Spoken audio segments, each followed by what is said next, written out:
Chelsea spent billions but beat nothing.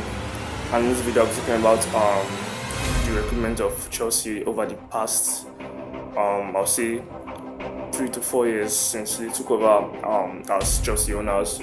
Before we start this video, I already released the first episode of the podcast when we talked about how everything started, how everything started with Chelsea from when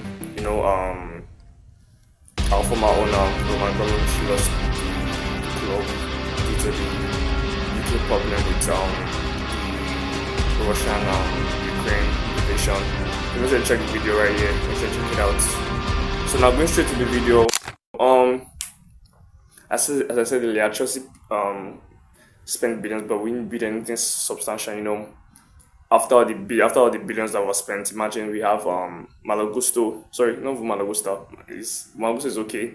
We have our defense has gotten worse every year. Imagine we're having Badeshile, we're having Tosin Adarabioyo, Fofana, Chalobah as our defenders, which is not meant to be. I think Chalobah and Fofana are good backup, but they're not meant to be our starting defenders. But that's what we have. We still have poor recruitment everywhere. In our attacking position, we still have our wing position hasn't been solved. Having Neto and Garnacho. I think the only person that's been doing very well is Estaval, and the team is a kid. So what can he do?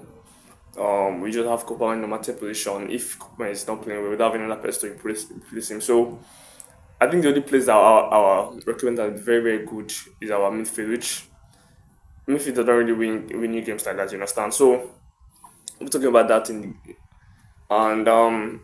I think this whole bad recruitment started from when Chelsea started, reducing our wage structure, our wage cap to I think £150,000, not paying players more than that. And for sure, many of the top players won't want to come to Chelsea when they are paying that kind of amount. You are meant to make, what's the word now?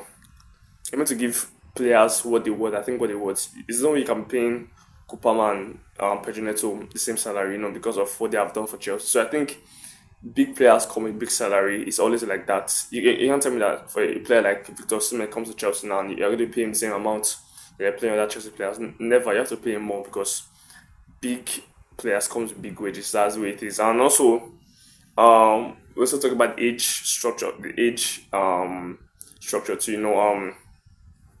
In Chelsea's recently, since Buko came, we'll be doing this. Not getting players more than not buying players more than 25, because if we buy players more than 25 years old, we won't be able to get any sell on clause on them, or we won't be able to get our profit back on them, which is a very, very stupid way to think as a businessman. I may not be a businessman, but I think that's a very stupid way to understand because imagine you now sign a younger player and at the end the player never performs to the way you want him to perform. And I can't understand from the point of view, because we have had players like Ramstein. When we bought him was a very, very good player, but at the end, we lost. We had a very huge loss on him.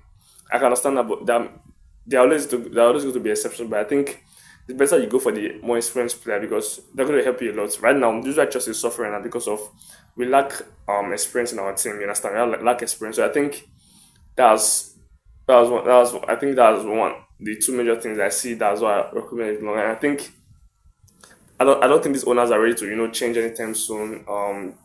Even though we finish this season right now, they're still to sign underage players. They're still to sign players that no experience, they're not good enough for us. So that's why I block out these owners that will really leave the club. So I think that's all I have to say for recruitment. So if you enjoyed the video, make sure you like, subscribe, share the video, you understand.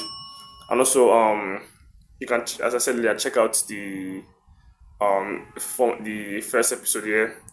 And also make sure you tune in for the next episode. See ya.